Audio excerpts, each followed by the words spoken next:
Let's get straight to it. The best and worst moments of WWE SmackDown. Friday Night SmackDown kicked off last night from Orlando, Florida, and it was far ahead of the usual shows the Blue brand has been putting on recently. Unfortunately, a botched spot spoiled the overall atmosphere. Still, SmackDown delivered another hit through the United States Championship Open Challenge, with Cody Rhodes, The Vision, and Randy Orton delivering a fantastic opening segment. A classic Drew McIntyre promo shortened by a returning champion, and much more. Let's break down the best and worst moments from this week's SmackDown. Number 1, the best, Cody Rhodes, Heyman, and Orton. Paul Heyman started SmackDown with his usual smooth promo, entertaining without revealing much. He mentioned Brock Lesnar's name a few times. He ended up being sidelined by the undisputed WWE Champion Cody Rhodes, who is preparing to face Seth Rollins for the World Heavyweight Championship at Crown Jewel. RHS pressured Heyman for answers about Lesnar. Heyman played it brilliantly and told RHS to mind his own business. Lesnar's return keeps everyone guessing. At that moment, Bronson Reed and the Brown Breakers entered the ring, and Heyman dismissed Lesnar's threat as less concerning than the danger facing Cody. American Nightmare fought solo, throwing punches and holding them back until the numbers were caught. Randy Orton, absent last week, suddenly came in to even the score and defeat Bronson Reed. For Crown Jewel, Cody might need more backup and a tough crew for War Games, but last night, the Viper was enough to keep him safe. Number 2, the worst, main event's misfire disaster. SmackDown started hot, but consecutive botched pinfalls ruined the flow. And mind you, it was a title match. The fight was shaky, with random moments here and there.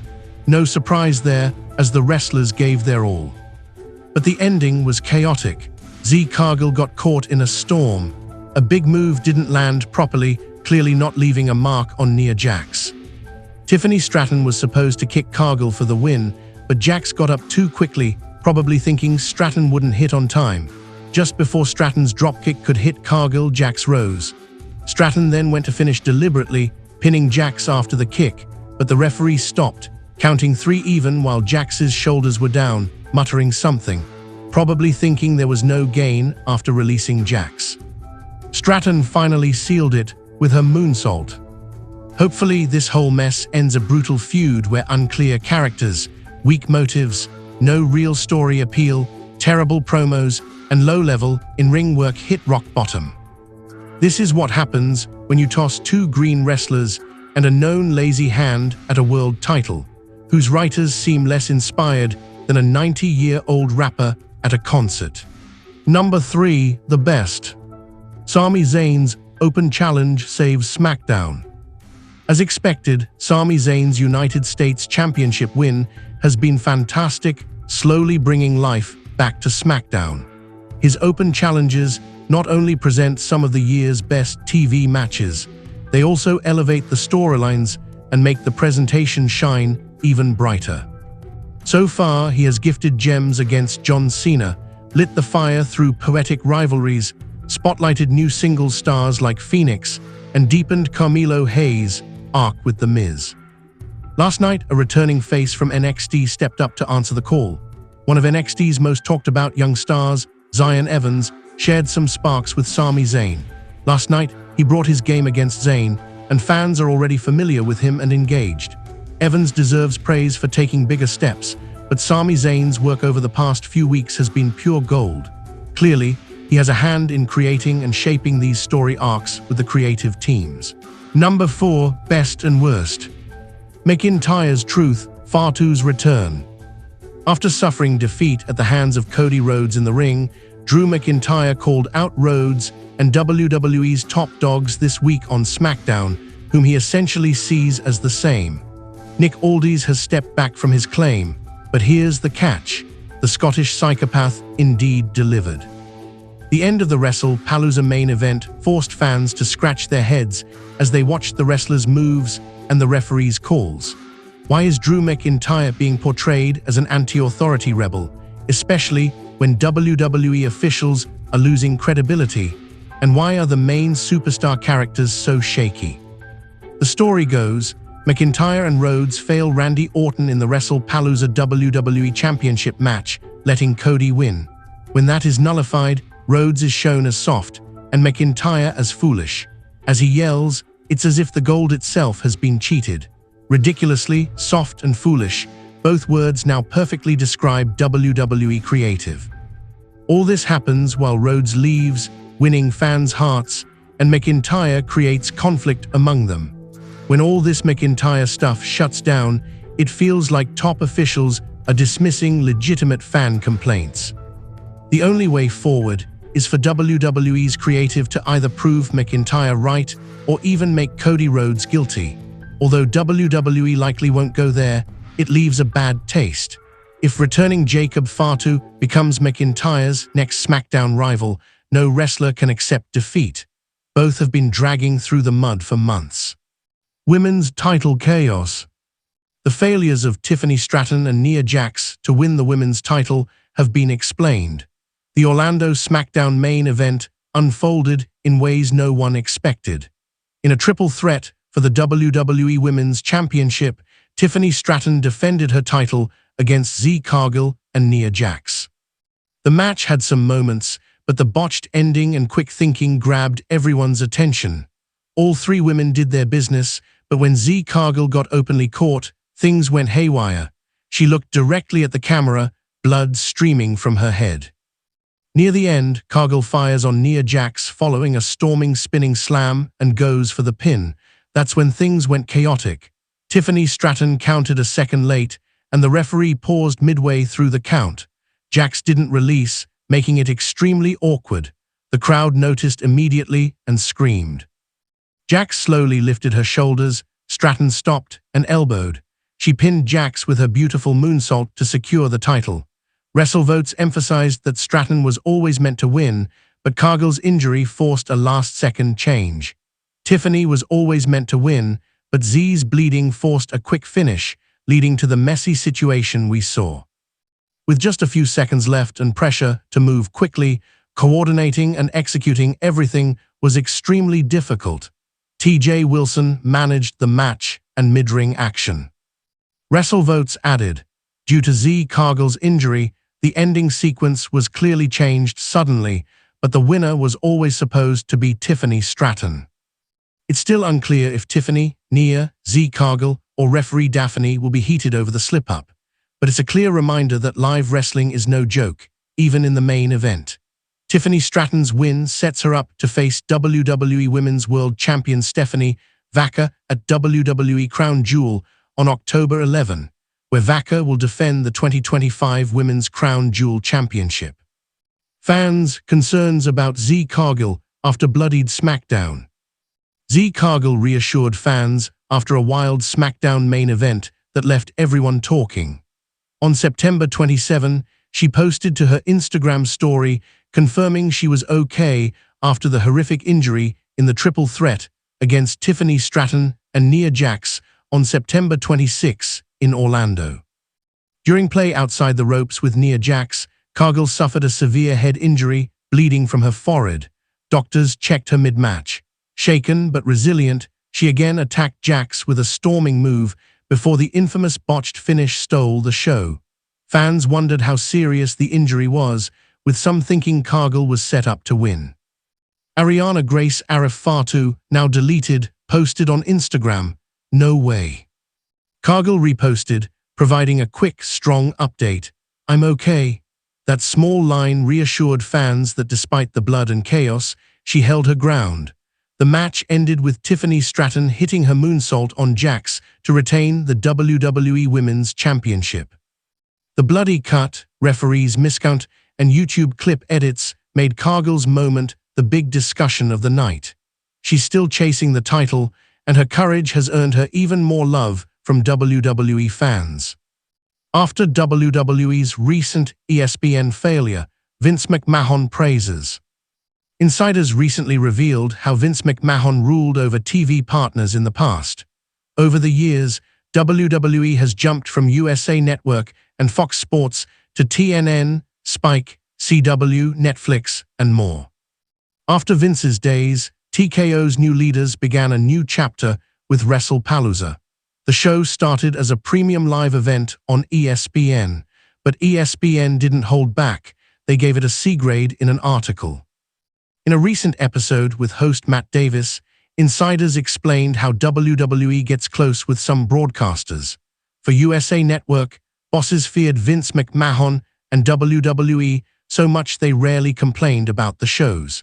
Many need to understand that USA Network has been WWE's main partner for years. These experienced insiders added that major players like Netflix and ESPN play by different rules, making WWE accountable for what they broadcast. We saw a taste of this when moving to Fox Sports. Fox is no ordinary US network, and ESPN is huge. Netflix is huge. WWE seems to have the mindset that they are bigger than ESPN or Netflix. You are not alone, friends, you are not. With premium live events happening nearly every 2 weeks, it will be difficult for Triple H and his team to meet fans' expectations and network demands. Looking ahead, a big secret from Vince McMahon's 85th birthday party has been revealed. A major detail about Vince McMahon's 85th birthday party has just come out. The ex-WWE CEO hosted a silent party on August 24 at the Gotham Hall of the Baccarat Hotel in New York City. Numerous WWE personnel were in attendance, but no one said much. Phones were banned, and everyone had to sign a secrecy agreement. Now it appears that guests left the night with a unique gift. On X, Book Pro wrestler Steve Stasiak posted a photo showing what the party looked like. Vince McMahon's 81st head sculpture, his own head. At his NDA-secured 85th birthday party at the Baccarat Hotel in New York City, Vince McMahon gifted these sculptures to his selected guests. No phones or check-ins were allowed. You're seeing this for the first time. Never posted before, the post said. In a separate Facebook post, Steve Stasiak said the sculpture was not bought from a store.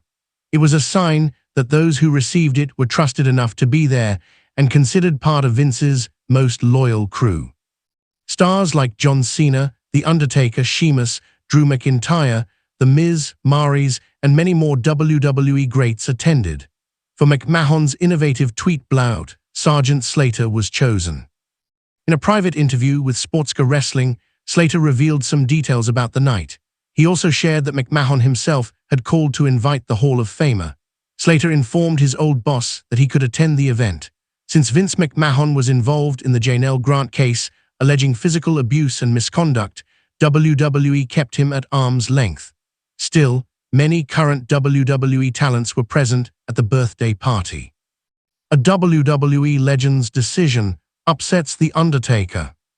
The Undertaker has contributed massively behind the scenes at WWE since his retirement, but now a legend's choice has angered the Phenom. He never saw this coming. LFG is entering its second season, and the Undertaker squad struggles when a key player is lost. When Drake Marrow jumped onto Bubba Ray Dudley's team, the situation escalated, giving that team an extra point to change the game. That move wronged a deceased member. In a new WWE YouTube clip, The Undertaker appeared completely furious over the team leaving instead of dropping Marrow from the show. On top of that, Phenom called Shawn Michaels to grill him, suggesting it felt more like a handout than fair play. Is it technical skill or generosity? The Undertaker asked Shawn Michaels. The show remains strong, but The Undertaker's team is not leading like the others. Since retiring in 2020 and receiving Hall of Fame induction in 2022, The Undertaker has taken time to shed his old persona. Later, he returned to the game via podcast. Nowadays, the 60-year-old legend uses himself behind the scenes wherever he can. Earlier this year, he was promoted as a coach in WWE LFG. The multi-time world champion added new honor to his stacked shelf as most of his team reached the finals. To honor the Phenom's guidance, Shawn Michaels named him the first LFG champion. This setup mirrors the Crown Jewel Championship, where new champions emerge at the end of the season. It will be interesting to see which coach seizes the opportunity to become the second LFG champion. The Rock's next big move. The Rock has brought a massive change to his path. The WWE legend has dominated in the ring and risen even higher in Hollywood, establishing himself as a top-tier star. But the ultimate boss may now be eyeing a completely new arena. While remaining at the top as a blockbuster actor, something else could be on the horizon. On the Variety Awards Circuit podcast season premiere, he delved into his upcoming film, The Smashing Machine. When asked about his political ambitions, especially a potential run for the presidency, the conversation took a turn. The Brahma Bull didn't shut it down. He nodded toward the hype while keeping the door open. "It's crazy, man. Whenever people ask, I always feel honored. I love what I do," he said. "I love telling stories, but yeah, we'll see." Talk of the former WWE champion entering American politics has circulated for years. In 2017, the Great One admitted he had considered running for president. In 2021, he doubled down, saying he would consider it if the public wanted him. During a special UK screening of The Smashing Machine, The Rock was asked about his daughter Simone Johnson, aka Ava, and his pride in her WWE journey. Simone said she was proud because she's carving her own path, independent of her famous name. "I grew up in wrestling. She was born into it just like me, and when she says, 'I want to do what I do,' the difference is that she wants to carve her own way. That's the difference," he told MTV UK. Ava is currently shining in WWE's NXT brand as a general manager. Sky has emerged as a big name. In WWE, when Asuka and Kairi Sane stabbed Sky in the back against Palu, she fought fiercely. Tomorrow's Queen finally retaliated, chastising Sky's talent for her allegiance to the red brand. In June, Asuka returned to the weekly show and jumped into the storyline with Sky, pushing to reunite the old team. But in recent months, Sky has built a close relationship with Rhea Ripley after the Women's World Championship was vacated. Tomorrow's Queen despises this and repeatedly tells the genius of Sky to stop acting like a victim. After WWE Wrestling Palu, Asuka faced Rhea Ripley repeatedly, and the Kabuki Warriors jumped Sky on WWE Raw. Sky rushed to stop the defeat, but the duo struck her as well. On Konachan TV, the multiple-time WWE Women's Champion scolded the genius of Sky for stepping off the show and betting on a snake like Rhea Ripley. Asuka also attacked Sky's social media video where she broke down in tears, warning her against acting like a victim. "I saw you cry. Girl, you betrayed me. You betrayed me. Don't act like a victim. I am the victim. Don't dare act like one. Poor Asuka. You're a traitor," Asuka said. Sky has long ruled WWE Raw's women's division, and the 35-year-old star is now focused on her on-screen story with Rhea Ripley, Asuka, and Kairi Sane. With Sane standing firmly with Tomorrow's Queen, the storyline will extend beyond just two names. This could elevate the women's tag team division, as Ripley and Sky may team up to face the Kabuki Warriors in the coming weeks or months. John Cena's final run. John Cena's WWE retirement tour concludes in December, but his final chapter has been a tough ride with some frustrating stories and matches. Eric Bischoff emphasized the 48-year-old stars in the last match. Cena's farewell show was full of surprises, but no one expected the franchise player to return to the dark side and team with The Rock. That villain twist vanished just 2 days before WWE SummerSlam 2025. The Phenom dominated in the ring, but the story and booking were scattered. After 83 weeks with Eric Bischoff, the WWE Hall of Famer scored a C in the finals of the 17-time WWE World Champions because this success never resonated with fans or veterans. People want to see a hero's journey. That's the simplest story. The ankle turn may have ended well in the movie's last 15 minutes, but in the first 15 minutes, fans were emotionally disengaged because it didn't make sense. Bischoff noted that the match didn't hit the way fans expected. The crowd was upset as Lesnar delivered 6 F5s to Cena, but they didn't get to see the total destruction. Internal sources suggest WWE might give Cena a win over Brock Lesnar in December before he leaves the ring, but they also see other possibilities. Former WWE head writers planned for Cena versus Lesnar at WrestlePalooza, but felt the match lost focus in packing. Lesnar versus Cena started the night, but the one-sided fight left the crowd frustrated. Meanwhile, in Australia at Crown Jewel, AJ Styles will face a star in a singles match. Lesnar will face Gunther and Braun Breaker. Fightful reports that Lesnar may not appear soon on WWE TV, but speculation suggests he could appear at WrestleMania 42 next year. Based on this, Lesnar's and WrestleMania's plans are shaping up. Though details are unclear, many events will center on him. Lesnar remains a major feature and will make it unforgettable. Top 3 potential WrestleMania 42 matchups for Brock Lesnar. Dominic Mysterio versus Brock Lesnar, a weird but thrilling story. Last year in Perth, it was nearly set until Lesnar stepped away for 2 years due to the Janelle Grant legal matters. Now Mysterio, full of courage and skill, holds the Intercontinental Championship. This matchup could produce one of the greatest underdog victories in wrestling history. Braun Breaker versus Brock Lesnar, a clash both must face. For Breaker, it's a thrilling collision with a past beast thought unstoppable. At his age, this is one of the rare matches he can still execute. WWE's new twists and opportunities make this a major match for WrestleMania 42. Gunther versus Brock Lesnar. Gunther has ruled as the ultimate final boss, pinning stars like Sami Zayn, Jey Uso, and CM Punk. A Lesnar clash will be monstrous, letting Gunther rebound after 2 losses and elevate his legacy even higher. Gunther could be the one to finally put Lesnar's boots away, whether soon or later.